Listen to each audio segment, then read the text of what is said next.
बहुत सारी महिलाओं को लगता है कि नरेंद्र मोदी जी ने एक बात कहा था कि उज्ज्वला योजना की एक लाए थे उज्ज्वला योजना, तो लोगों को लगा होगा कि ये तो हमें गैस फ्री में देने आए हैं।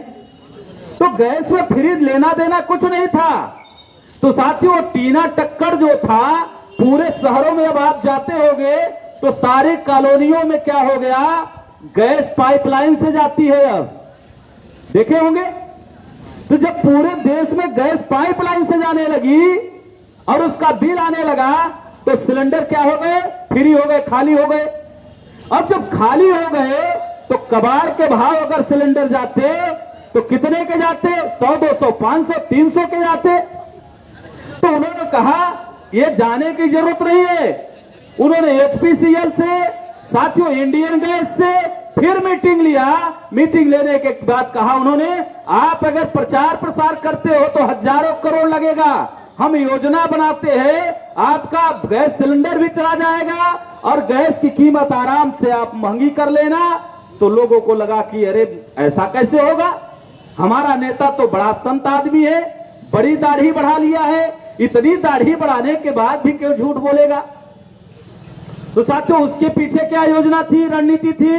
तो उन्होंने कहा कि अब हम कैसे करेंगे, तो उज्ज्वला योजना के तहत कहा फ्री में गैस देंगे। तो लोगों को फ्री में नहीं दिया था, लोगों को समझ में नहीं आया। ये चूना लगाते हैं लेकिन कत्था के साथ चूना लगाते हैं, तो कत्था ऊपर से ज्यादा लपेट देते हैं तो चूना दिखाई नहीं देता। जब आदमी खा लेता है तो जब मुंह कट जाता है तब पता चलता है कि इसका मतलब इस पान में चूना ज्यादा था। यह है भारतीय जनता पार्टी। तो भारतीय जनता पार्टी ने फिर कहा कि ये गैस सिलेंडर कैसे देंगे, तो कहा जो भी उज्ज्वला योजना के तहत गैस देंगे उसको पास सब्सिडी नहीं देंगे। पहले क्या कहा, पहले सब्सिडी डायरेक्ट थी, तो सरकार ने कहा अब इनडायरेक्ट सब्सिडी देंगे। पहले आप गैस का पूरा पैसा जमा करेंगे, फिर आपके खाते में सब्सिडी आएगी। अब खाते में सब्सिडी हमारे लोग इंतजार कर रहे थे, तो कहा ये इसका उज्ज्वला योजना के तहत नहीं आएगा। तो उसका 3500 रुपए का उस समय सिलेंडर का कनेक्शन था, तो सरकार ने 3500 की बजाय जितना चक्रवृद्धि ब्याज होता है सब ले लिया। उसके बाद जब पूरे जगह से, पूरे देश से वसूल लिया पैसा, गरीबों का खून चूस लिया, तो चूसने के बाद कहा अब सब्सिडी आज के बाद बंद हो गई। अब सब्सिडी बंद हो गई, आ रही है, बंद हो गई। 17 रुपए 88 पैसा आ रही है। 17 रुपए आ रही है। 17 रुपए 88। अच्छा, मतलब 137 रुपए से कितने पे आ गई, 17 रुपए। 17 रुपए। अच्छा, आपको 17 रुपए मिल रहा है, इसलिए आपको, आप फ्रेश फोन पे आता है। हाँ, तो जनधन खाता नहीं था ना, वही था।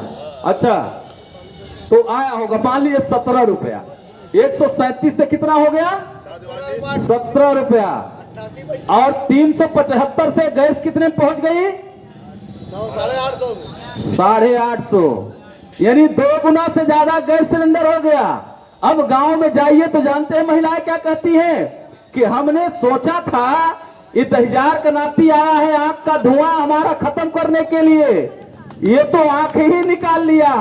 हम सिर्फ बारिश में भराते हैं गैस, बाकी तो हम 10 महीने क्या करते हैं, लकड़ी से ही जलाते हैं। तो ये था नरेंद्र मोदी की योजना। अब नरेंद्र मोदी ने एक योजना और निकाली थी, आपको योजना बताऊंगा तो आपको समझ में आएगा। चूंकि साथियों, हमारे समाज में विश्लेषण करके समझाने वाले लोग नहीं है, हमारे लोग पेपर भी पढ़ेंगे जानकारी नहीं हासिल करते हैं। एक योजना सरकार ने लाई थी, नोटबंदी। नोटबंदी क्यों लाए थे जानते हैं, लाखों करोड़ रुपया घोटाला करने के लिए नोटबंदी लाई गई थी। काला धंधा, काला धंधा। हाँ, और नोटबंदी से क्या कहा सरकार ने, कहा काला धन हम पूरा क्या करेंगे, जब्त कर लेंगे। और जब काला धन आएगा तो इसी से देश का विकास कर देंगे। अब काला धन का पता नहीं और विकास का भी पता नहीं, न विकास दिखाई दे रहे हैं और न काला धन दिखाई दे रहे हैं। ले गए ना घरों से। तो साथियों, उसके बाद उन्होंने फिर क्या कहा और तर्क क्या दिया था, तर्क ये दिया कि ये हम इसलिए कर रहे हैं कि 1500 की नोट बड़ी होती है और बड़ी होने की वजह से ज्यादा भ्रष्टाचार होता है। अगर 150 की नोट होगी तो बोरा में भर के जाएगा, और अगर 1500 की जाएगी तो अटैची में जाएगी। तो अटैची में जाने से चोरी कम पकड़ में आएगी, बोरा में भर के जाने से पकड़ में आएगी। तो कुछ दिन के बाद फिर आए बाबा जी रात को 12 बजे, और बाबा जी ने कहा, अब रात को 12 बजे कहा कि 2000 की नोट चलेगी। तो 1500 की बड़ी होती है नोट या 2000 की? 2000 की। तो अगर 1000 पे भ्रष्टाचार हो रहा था, चोरी हो रही थी, तो 2000 पे कितनी गुना हो गई? 2 गुना चोरी हो गई। तो ये चोरों ने चोरी करने की योजना बनाई थी। उसके बाद साथियों और आपको बताऊं, यही अंजना ओम कश्यप फलाना ठिकाना पूरे मीडिया के लोगों ने कहा कि ये बाबा जी जो संत आए हैं, संतों ने योजना बनाई है, आरएसएस नाम का जो संगठन है, इन्होंने योजना बनाई है कि भ्रष्टाचार चोरी बंद करेंगे। पूछा कैसे बंद करेंगे? तो पेपर में टीवी में बकायदा दे रहे थे विश्लेषण करके कि वो 2000 की नोट में माइक्रोचिप लगी है। आप लोग टीवी में देख रहे होंगे उस समय। तो कहा माइक्रोचिप लगी होगी, तो वो चिप जब क्या काम करेगी? तो जैसे ही 10 मीटर तक अंदर डालेंगे, 10 फीट तक, अगर 10 फीट नीचे भी नोट रहेगी तो ऊपर स्कैनर लगाएंगे मशीन, तो मशीन अपने आप कहेगी कि हाँ 2000 की नोट, और कहेगी 2 2 2 2 2 2 2 2 2 2, यानी कितना 2000 की नोट है बता देगा। हाँ, कितना कलाकार थे। और हमारे लोगों ने सोचा कि ये तो अच्छी बात है, तो सब चोर डकैत पकड़ लिए जाएंगे। और अब 2000 की नोट भी कम हाथ में आ रही है, वो भी स्टोर हो गई। चुनाव में निकालेंगे सारी नोट को। 500 ज्यादा देख रहे होंगे, 2000 की नोट गायब दिखाई दे रही है, मार्केट से गायब हो रही है, वो भी स्टोर हो रही है, चुनाव में काम आएगा। तो ये उन्होंने योजना बनाया था। एक योजना उन्होंने और बनाया। अब लॉकडाउन किया था, कोरोना काल में दुनिया के लोग अपने समाज की रक्षा कर रहे थे, अपने देश के लोगों की रक्षा कर रहे थे। रक्षा करने के लिए हॉस्पिटल खोला, ज्यादा बेड बढ़ाए, ज्यादा मेडिसिन अवेलेबल कराए। और हमारे देश में नरेंद्र मोदी योगी ने कहा, अरे भाई हॉस्पिटल पहले बंद कर दे रहे जिससे आप घर पे मर जाओ। हॉस्पिटल पहले बंद कर दिया उन्होंने, और शराब का ठेका खुलवा दिया, और स्कूल भी बंद कर दिया। स्कूल बंद कर दिया क्यों? कि ये क्या करेंगे, सुबह सफाई करके आएंगे, अगर पढ़ लेंगे तो हो सकता है तांडव हो जाए हमारे सरकार पे। तो इसलिए ये क्या करे, तो पढ़ाई लिखाई बंद, शराब का ठेका शुरू। तो शराब का ठेका इसलिए शुरू किया, तो सरकार ने तर्क दिया कि ज्यादा पिएंगे तो उससे टैक्स आएगा, टैक्स आएगा, सरकार के पास पैसा आएगा, तो सरकार उस पैसे से क्या करेगी? कोरोना काल में इलाज करेगी। तो सरकार ने अजीब तर्क दिया, दारू पहले पिलाएगी, फिर बीमार करेगी, फिर इलाज करेगी। काहे के पैसे से? उसी टैक्स के पैसे से। इतना समझदार नेता है हमारे लोग। और इस मोहल्ले में भी कुछ नेता होंगे उसी दल से। तो हम इसलिए कह रहे हैं कि आपके भी कानों में आवाज जा रही होगी, तो आप समाज के साथ धोखा करना बंद करो, नहीं तो उसके भुक्तभोगी आप होगे, इसमें कोई दो राय नहीं। तो साथियों, ये दुकान बंद करनी पड़ेगी इन दुश्मनों की हमारे। तो इसके बाद उन्होंने कहा, एक और उन्होंने योजना बनाई कि कोरोना काल में 20,000 लोग जो विदेश से आए थे, वो चाहते तो, ये बीमारी कहां से आई थी? भारत की बीमारी नहीं थी। जो भारत की बीमारी नहीं थी, तो इसका मतलब ये ट्रेन से नहीं आई थी, ये मोटरसाइकिल 4 व्हीलर से नहीं आई थी। ये बीमारी कैसे आई थी? हेलीकॉप्टर और जहाज से आई थी। और जब जहाज से 20,000 लोग आए, अगर ये सरकार ईमानदार होती तो वहीं 20,000 लोगों को क्वारंटाइन कर देती, वहीं इलाज कर देती, तो क्या हम कोरोना काल में हम लोग मरते? इसका मतलब सरकार ने हमारे भावनाओं के साथ, हमारे समाज के साथ गद्दारी किया। ये सरकार को सबक सिखाने की जरूरत है, जानबूझ के लाए। तो साथियों, उसके बाद उन्होंने क्या कहा? कोरोना काल में जब वो लोग परेशान थे, दुनिया के लोग अपने समाज की रक्षा करने के लिए, देश के लिए, राष्ट्र के हित में काम कर रहे थे, तो हमारी सरकार ने कहा अब किसानों की आमदनी 2 गुना कर देंगे, और 2 गुना करने के चक्कर में आज 6 महीने तक हमारे लोग किसान आंदोलन कर रहे हैं। अब अजीब समस्या है, ये दुगुना पूंजी कर रहे हैं, फिर भी लोग कह रहे हैं हमें दुगुना नहीं चाहिए। इसका मतलब देना नहीं है, छीन रहे, तब ना लोग आंदोलन कर रहे, मर रहे हैं। और एक और उन्होंने किया, उनके लिए तो फ्लाइट की व्यवस्था किया, हमारे लोग पैदल आए पूरे देश से। और जब पूरे देश से पैदल आ रहे थे तो पैदल आते समय भी आप लोगों ने देखा कि पैदल आते समय भी क्या कर रहे थे, एक तो पैसा नहीं, एक तो व्यवस्था नहीं, एक तो भोजन नहीं, ऊपर से लाठीचार्ज कर रहे थे ना। और फिर मजदूरों के विरोध में उन्होंने कानून बनाया कि अब 8 घंटे काम करते थे, अब 12 घंटे काम करोगे। तो बाबा साहब अम्बेडकर ने क्या कहा, बाबा साहब अम्बेडकर ने कहा, जब संविधान बनाया तो उन्होंने कहा आज के बाद कोई बेगारी नहीं करेगा और उससे कोई बेगारी नहीं करवा सकता है। पहले क्या होता था, लिखा हुआ था कर्मण्येवाधिकारस्ते मा फलेषु कदाचन, कर्म करते जाओ, फल की चिंता मत करो। लेकिन बाबा साहब ने कहा ये गलत है, पहले पूछ लो कि मजदूरी कितना दोगे, उसके बाद हाथ लगाओ। यही होता है ना। तो बाबा साहब ने कहा ऐसे नहीं, आपके इच्छा के ऊपर कैसे डाल देंगे। तो बाबा साहब ने कहा, बाबा साहब ने और कहा बंधुआ मजदूरी नहीं करने देंगे किसी को। अगला बाबा साहब ने कानून बनाया, 8 घंटे के बाद अगर एक्स्ट्रा कोई काम लेता है तो 1 घंटे लेगा तो 2 घंटे का पैसा देना पड़ेगा। तो इसलिए अब सरकार अगर 8 घंटे की बजाय 12 घंटे काम लेगी तो इसका मतलब आपका 4 घंटे नहीं 8 घंटे का पैसा चाहिए। तो 8 घंटे का पेमेंट अगर एक दिन का 300 रुपया हुआ तो महीने का 9,000 हुआ, और साल का 1,08,000 हुआ, 5 साल का 5,40,000 हुआ। तो भारतीय जनता पार्टी सरकार ने एक एक गरीबों का खून चूसने के लिए 5,40,000 रुपए का नुकसान कर रही साल की। और क्यों कर रही है ये सरकार बीजेपी कांग्रेस की ये नहीं चला रहे, इस सरकार को टाटा बिड़ला अंबानी और अडानी चला रहे हैं। प्रधानमंत्री बना देना। तो ये वो लोग चला रहे हैं, इसलिए उनकी कंपनियों को फायदा पहुंचाने के लिए नियम बनाया उन्होंने। तो साथियों ये नियम उनको फायदा पहुंचाने के लिए बनाया, इसलिए इनका बंदोबस्त करना होगा। और वही जब चुनाव आएगा तो बीजेपी कांग्रेस के लोग वही जो 40,000 है वही निकाल के हमारे लोगों के बीच में शराब, मुर्गा, दारू, फलाना ढिकाना मैनेज करेंगे, रैली करेंगे, और 5 लाख रुपया घर से चला जा रहा है, इसकी खबर हमारे लोगों को नहीं है। साथियों ये समझने की जरूरत है।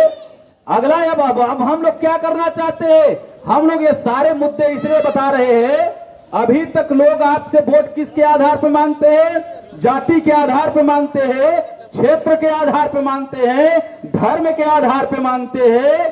तो साथियों हम लोगों ने कहा जाति भी धोखा दे सकती है, जाति धोखा नहीं भी दे सकती है, क्षेत्र का आदमी भी धोखा दे सकता है, धर्म का आदमी भी धोखा दे सकता है। तो उसका बंदोबस्त कैसे करोगे। तो हम लोगों ने कहा इससे ऊपर उठ के राजनीति करना होगा। इस देश को वोट देने से पहले सोचना पड़ेगा और नेता से पूछना पड़ेगा आप जीतने के बाद मेरे लिए क्या करोगे। और जब इतना हमारा समाज पूछने लायक होगा तब पूछेगा। इसलिए हम लोगों ने मुद्दा बनाया, अगर बहुजन मुक्ति पार्टी सरकार बनाती है तो साथियों क्या करेगी। पहला हम लोग जैसे ही सरकार बनाते हैं, उत्तर प्रदेश में अगर सरकार बनाते हैं तो 24 घंटे के अंदर ये निर्णय लेंगे कि प्रत्येक जाति, धर्म, क्षेत्र के लोगों की काउंटिंग करेंगे और उनकी संख्या के अनुपात में उनको अधिकार दे देंगे। पता करेंगे ना हम लोग कि किसके पास कितनी फ्लाइट है, किसके पास साथियों किसके पास कितनी ट्रेन है, प्लेन है, किसके पास कितनी लग्जरी गाड़ी है, किसके पास कितनी फैक्ट्री है। ये डाटा तो आए, तो आएगी उसके बाद निर्णय लिया जाएगा क्या करना है। साथियों दूसरा नियम हम लोगों ने बनाया कि जब हम सरकार में आएंगे तो अभी पूरे देश के नगर निगम क्षेत्र में अनऑथराइज्ड बस्तियां बसी हुई है। सरकार कहती है इसका कोई रिकॉर्ड नहीं है, किसी के नाम पे नहीं है। आधार कार्ड है, पैन कार्ड है, वोटर कार्ड है, लेकिन जमीन आपके नाम शहरों में नहीं है।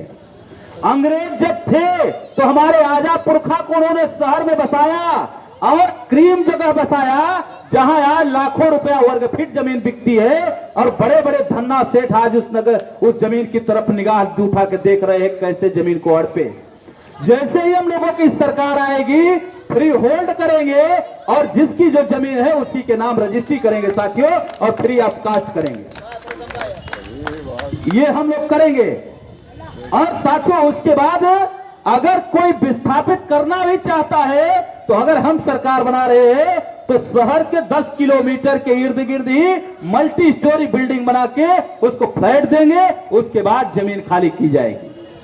तो साथियों इसके बाद हम लोगों ने प्लान बनाया कि ये अगर हम सरकार बनाते हैं, प्रत्येक गरीब परिवार को 18,000 रुपए महीने दिया जाए, बदले में उनसे काम भी लिया जाए। नहीं तो लोग क्या करेंगे, हमारे लोग वैसे ही घर से नहीं निकलना चाहते। अगर 18,000 मिल गया तो सब्जी के समय निकलेंगे और टॉनिक के समय निकलेंगे। जब सब्जी के समय निकलेंगे तो मुर्गी लटका के निकलेंगे, आएंगे लेके, उसके बाद बीबी को बड़े रहीसी के साथ उठा के मुर्गी फेंक देंगे, कहेंगे भूंजो और बनाओ तुरंत फट से। अब बनाने के बाद वो जो लिए रहेंगे सीसी तोड़ेंगे, उसके बाद खाएंगे और आराम से सो जाएंगे। तो इसलिए सरकार 18,000 देगी, बदले में आपसे काम लेगी। अगर ऐसा हुआ तो पूरे देश के जो लेबर चौराहे पे हमारा आदमी बिकने जाता है, कभी कभी बोली लगती है और कभी कभी नहीं लगती है। एक दिन नहीं लगेगी, फिर दूसरे दिन लेटा रहेगा वही, फिर तीसरे दिन नहीं लगेगी, तो चौथे दिन से परिवार में विवाद उत्पन्न हो जाता है। तो इसलिए 18,000 महीने मिलने के बाद यह व्यवस्था खत्म हो जाएगी, खत्म होगी ना। तो साथियों लेबर चौराहे पे आदमी की झुंड नहीं दिखाई देनी चाहिए, लेबरों का जखीरा वहां नहीं होना चाहिए, ये हम लोग चाहते हैं। इसलिए कारण क्या है, नेता तब जब उसकी नीयत ठीक होगी और नीति ठीक होगी तब विकास होगा। ये समाज में नेताओं की नीयत ठीक नहीं है आपके प्रति। नीयत आपकी ठीक होती तो टाटा बिड़ला अंबानी का टैक्स 60,000 करोड़ माफ नहीं करती सरकार, ये गरीबों को माफ करती। तो साथियों इसलिए उनकी नीयत किसके प्रति है, टाटा बिड़ला अंबानी अडानी के प्रति हमारी नीयत भी साफ है और साथियों हमारी नीति भी साफ है, क्योंकि हम आपके समाज में पैदा हुए हैं, हम आपके भला के लिए काम कर रहे हैं। पहले हम 3 महीने जगा रहे हैं, जगाने के बाद हम कह रहे हैं हम जो लिख के देंगे स्टाम्प पेपर पर 3 महीने के बाद आएंगे लिख के देंगे। अगर कोई भी राजनीतिक पार्टियां पूरे भारत में अगर स्टाम्प पेपर पर लिख के दे, आपके 29 मुद्दे हम एग्रीमेंट कर रहे हैं आपके साथ, अगर कोई 29 मुद्दे लिख के दे उसको आप वोट कर देना, मुझे वोट मत करना। और अगर आपके मुद्दे पे चर्चा कोई ना करे उसको वोट देना बंद कर दो। अगर वोट देना बंद कर दिया जिस दिन आपने साथियों, उस दिन एक बड़ी क्रांति होगी, आपके बच्चे कभी भी भूखे सोएंगे नहीं साथियों, ये हो जाए। नेताओं से पूछना हम लोगों ने बंद कर दिया, तो नेताओं से पूछे नहीं जा रहे हैं, इसलिए नेता हर बार धोखा दे रहा है। इसलिए नेताओं का बंदोबस्त करने की जरूरत है। अभी बाबा साहब अंबेडकर का संविधान है, हम बोल रहे हैं किसी के बाप की औकात नहीं को रोक देगा। और जिस दिन ये लगे हुए हैं बाबा साहब का संविधान खत्म करने के लिए, जिस दिन खत्म हो गया उस दिन बोलने लायक भी हमारा समाज नहीं रहेगा। तो साथियों इससे पहले ही हमें तैयारी करनी होगी। 22 में आप ये मुद्दा उठाओगे, 24 में आप मुद्दा उठाओगे, नेता का बंदोबस्त आप ही लोगों को हाथ में होना चाहिए। माननीय कांशीराम साहब ने कहा हमें मजबूर सरकार चाहिए, मजबूत सरकार नहीं चाहिए। वो सरकार चाहिए जो जनता से सरकार डरती हो। और ये सरकार क्या कर रही है, जनता के पछवाड़े पे लात मार रही है। तो चुनाव आ रहा है, आप भी कर सकते हैं, इनका बंदोबस्त कर सकते हैं ना। माननीय कांशीराम साहब ने इतनी मेहनत ताकत से इतना बड़ा संगठन की संरचना निर्माण किया, लेकिन आज उनकी नेता क्या कर रही है, वन की वसीयत चलाने वाली, बहन जी कह रही हैं अब हम ब्राह्मण सम्मेलन करेंगे, तो मैं इस मंच के माध्यम से कह रहा हूं कि आप बहन जी आप ज्यादा बुद्धिमान हैं, आप मान्यवर कांसीराम साहब से ज्यादा बुद्धिमान हैं, आप महामानव गौतम बुद्ध से ज्यादा महान हैं। आप ब्राह्मण सम्मेलन करिए, हम लोग बहुजन सम्मेलन करेंगे साथियों। जय भीम जय भीम। और अभी इतना ही नहीं था, अभी हमारे अखिलेश यादव भैया ने भी कह दिया है कि अब हम भी 15 अगस्त से ब्राह्मण सम्मेलन करेंगे। तो हम इस मंच के माध्यम से उनसे भी पूछना चाहते हैं, बहन जी से भी पूछना चाहते हैं, कौन से प्रबुद्ध सम्मेलन करेंगे? प्रबुद्ध ब्राह्मण सम्मेलन, वही वाले जो आपके कुर्सी से हटने के बाद आपको गंगा जल से आपकी कुर्सी को शुद्ध किया।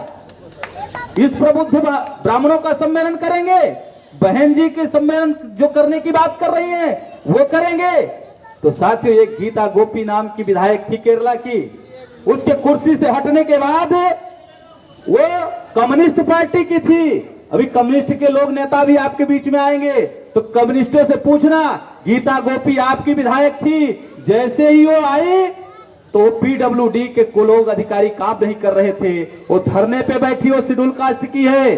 और धरने पे बैठने के बाद जब उठ के चलने की बात हुई तो साथियों गोबर लेके एक कांग्रेसी नेता आए, कांग्रेस के लोगों ने गोबर लिपा और गौमूत्र छिड़क के शुद्ध किया। यानी हमारे विधायक के जाने के बाद गौमूत्र छिड़क के शुद्ध कौन कर रहा है? कांग्रेसी किए, कांग्रेसियों ने ये किया।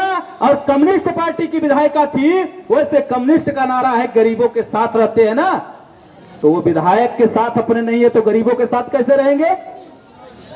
तो साथियों, एक आपके मनीषा अनुरागी जी, यही हमीरपुर राठ की विधायक हैं, उन्होंने एक मंदिर में दर्शन कर लिया।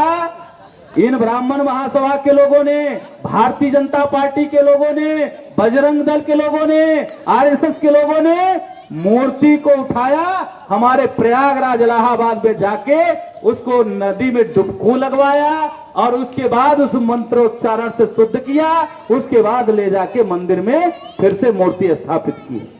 इतना अपमान। वो भी भारतीय जनता पार्टी की विधायिका हैं, यानी भारतीय जनता पार्टी में विधायक की कोई औकात नहीं, हमारे समाज के मिनिस्टर की कोई औकात नहीं है। आपने देखा केशव प्रसाद मौर्य जी को, उनकी औकात कुछ नहीं है। तो साथियों, वहां जाने के बाद भी कोई औकात किसी की नहीं है। तो हमें अपनी औकात बनानी होगी। जिस दिन हम अपनी औकात बनाएंगे, भारतीय जनता पार्टी के लोग रोड पे खड़े होकर सैल्यूट मारेंगे, इस समय लाऊंगा हम लोग। तो साथियों, ऐसा हम लोग करना चाहते हैं। साथियों, अगला हम लोग मुद्दा स्टाम्प पेपर पर लिखेंगे कि अगर 60 साल से जिसकी ज्यादा उम्र हो जाएगी, अगर हमारी सरकार बनेगी, पेंशन के रूप में 3000 रुपए महीने दिया जाएगा, क्योंकि बुढ़ापे में शक्ति नहीं रह जाती ज्यादा साथियों।